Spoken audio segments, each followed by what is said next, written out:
सूर्य भगवान मकर राशि में स्थित हो गए, इसी को कहते हैं मकर संक्रांति। आज तिल दान करने की भी बड़ी महिमा है। तिल का दाना बहुत छोटा होता है। तिल का दाना कैसा होता है? आज ही तिल के लड्डू बनाए जाते हैं, आज ही तिल दी जाती है, तिल ली जाती है।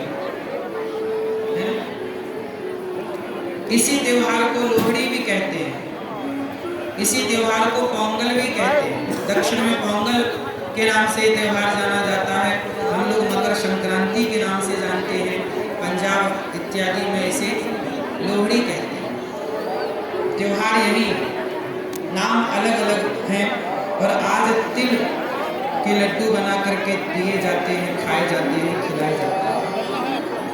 आज के दिन स्नान और दान की बड़ी महिमा। कुछ ना हो आपके पास तो तिल होगी, तिल एक दाना, वो भी दान करने का बड़ा महत्व है।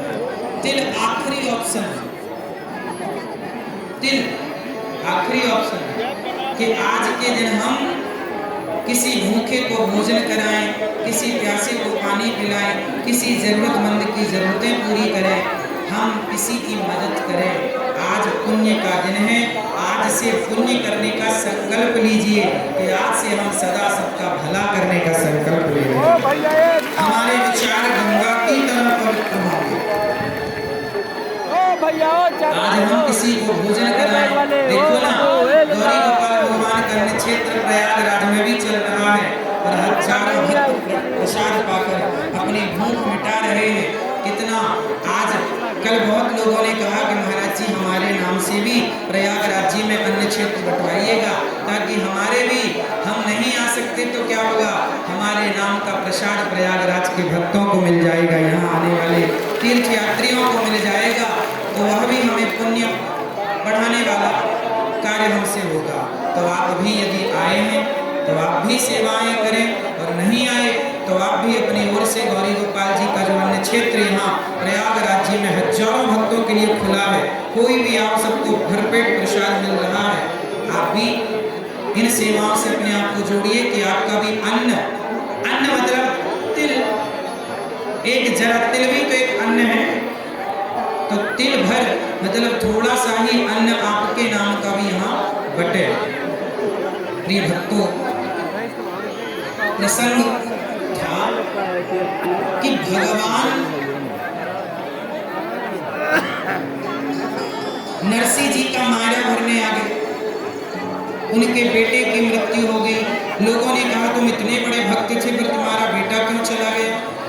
बोले बेटा तो जाना ही था, हम भी तो जाएंगे। इस संसार में कोई अमर न होगा, फिर जब अमर नहीं होगा तो भक्ति क्यों करना है? तो आओ हम बात करते हैं, भक्ति क्यों करना चाहिए, प्रयागराज क्यों आना चाहिए, प्रयागराज क्यों आना चाहिए, गंगा क्यों नहाना चाहिए, वृंदावन क्यों आना चाहिए, तीर्थ यात्रा क्यों करनी चाहिए, भागवत क्यों सुननी चाहिए? इसके बहुत सारे कारण हैं, उनमें से कुछ कारण मैं आपको बताऊं। ऐसा है कि देखो, एक गुरु जी के दो शिष्य थे, गुरु जी के शिष्य हैं दो। एक शिष्य था वो वैश्या के घर जाकर के वहां मुजरा देखा करता था, एक गलत गंदी स्त्री के पास जाता, उसका नाच गाना देखता।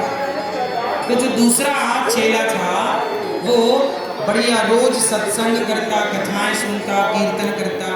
एक चेला मंदिर जाता, पूजा करता, सत्संग करता। दूसरा चेला पराई स्त्री के यहाँ जाता, मुजरा देखता, नाच गाने देखता। एक दिन क्या हुआ कि जो वैश्या के घर जाता था उसे रास्ते में सोने से भरी थैली मिल गई, सोना मिल गया। और जो पूजा करके लौटा, सत्संग करके लौटा, तो उसके पाँव में एक लोहे की कील घुस गई।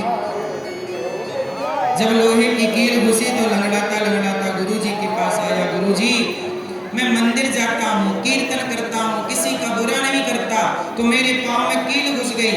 और वो वैश्या के घर जाता है, गलत काम करता है, और उसे सोने की थैली मिल गई।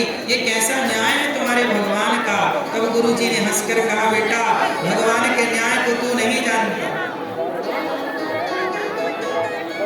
भगवान कैसा न्याय है गुरुजी? गुरुजी बोले बेटा तुम केवल वर्तमान को जानते हो, प्रेजेंट को समझते हो, जबकि भगवान तुम्हारे बीते हुए कल को और आने वाले कल को भी समझते हैं। कैसे गुरुजी? तब गुरुजी ने कहा कि बेटा उसे जो सोने की थैली मिली है ना, वो पिछले जन्म में बहुत पुण्यात्मा था। आज के दिन उसे कहीं का राजा बनना था। आज उसके भाग्य में राजा बनना लिखा था, पर उसने एक वैश्या की संगति करके, गलत काम करके अपने सारे पुण्यों को गवा दिया और राजा तो बन ना सका, पर थोड़ा सा सोना मिल गया उसे। मिलना था खजाने बड़े बड़े, लेकिन पाप किया इस जन्म में तो उसके बहुत सारे पुण्य नष्ट हो गए और जरा से पुण्य रह गए। इतना सा सोना मिला, जबकि आज उसे क्या बनना था? राजा।